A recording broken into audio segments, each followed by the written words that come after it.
Alhamdulillahirabbil alamin wassalatu wassalamu ala asrafil anbiya'i wal mursalin wa ala alihi wa ashabihi ajmain amma ba'du. Alhamdulillah, pada hari ini kita dapat berjumpa kembali dalam video pembelajaran pendidikan agama Islam dan budi pekerti kurikulum merdeka dengan materi ajar ayo kita sholat. Sebelum kita melanjutkan ke materi, marilah kita mengawali aktivitas belajar ini dengan membaca basmalah terlebih dahulu. Bismillahirrahmanirrahim. Sudah siap menyimak materinya? Baik, ini materi yang pertama yaitu tentang pengertian sholat.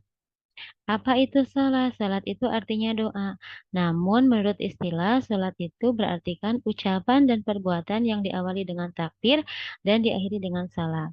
Sholat itu juga bermakna menghadapkan hati atau jiwa kita kepada Allah Subhanahu wa Ta'ala. Selanjutnya, Allah berfirman di dalam sebuah surat yaitu surat Toha ayat 14 yang berbunyi A'udzu billahi minasyaitonir rajim. Bismillahirrahmanirrahim. Innani ana Allahu la ilaha ana fa'budni wa aqimis sholata li dzikri. Shadaqallahul azim. Yang artinya, sesungguhnya aku adalah Allah, tidak ada Tuhan selain aku, maka sembahlah aku dan tegakkanlah sholat untuk mengingatku. Nah, ini berisikan perintah Allah supaya kita melaksanakan sholat. Tidak hanya sholat wajib saja, tetapi bisa juga sholat sunnah dan sholat lainnya. Kemudian selanjutnya adalah ketentuan sholat. Berisi apa saja? Yang pertama adalah syarat wajib sholat dan syarat sah sholat. Yang pertama, syarat wajib meliputi 1. Harus beragama Islam, kemudian tamyiz atau balik, kemudian berakal sehat dan suci dari haid ataupun nifas. Yang kedua adalah syarat sah sholat meliputi suci dari hadas besar dan hadas kecil, suci anggota badan, pakaian, dan tempat, menutup aurat, telah masuk waktu sholat, dan menghadap kiblat. Selanjutnya adalah rukun sholat, yaitu syarat-syarat atau ketentuan yang harus kita kerjakan ketika melaksanakan sholat. Apabila ada yang tertinggal, maka sholat kita tidak akan sah atau wajib diulang.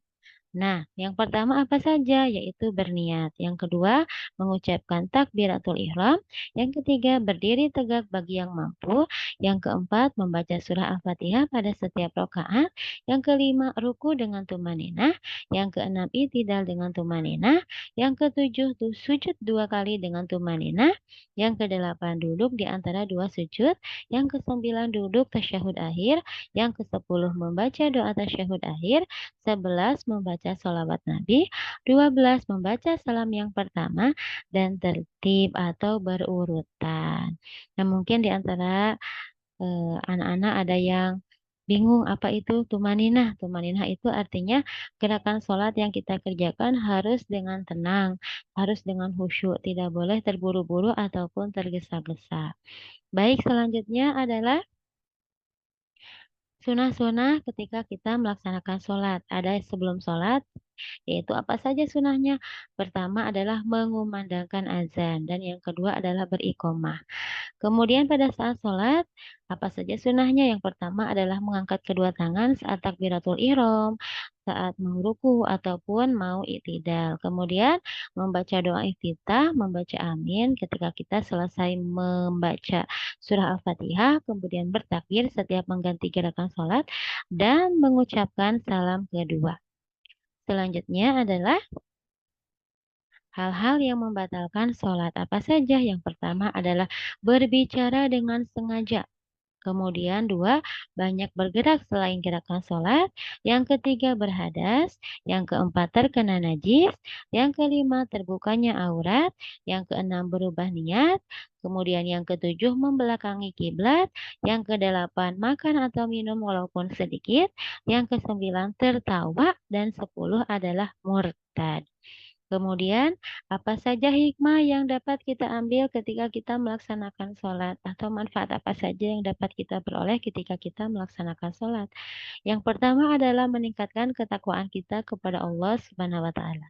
Yang kedua, memberikan ketenangan dalam diri, baik itu lahir maupun batin.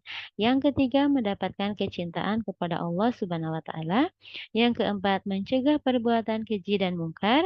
Yang kelima, menyucikan dan membersihkan jiwa. Yang keenam, melatih kedisiplinan diri. Dan yang terakhir adalah bermanfaat bagi kesehatan tubuh. Nah, ini sudah banyak penelitian yang membuktikan bahwa ternyata gerakan-gerakan sholat itu mengandung banyak manfaat untuk tubuh kita. Entah itu melatih pernafasan ya ataupun melatih peregangan-peregangan otot di dalam tubuh kita. Sehingga banyak sekali manfaat yang dapat kita rasakan dari ibadah sholat ini, baik itu secara lahir maupun batin. Alhamdulillah materi kali ini telah selesai. Semoga materi yang Ibu sampaikan tadi dapat dipahami dan juga bermanfaat. Amin ya robbal alamin. Baiklah, kita tutup materi kali ini dengan ucapan hamdalah. Alhamdulillahirabbil alamin. Wassalamualaikum warahmatullahi wabarakatuh.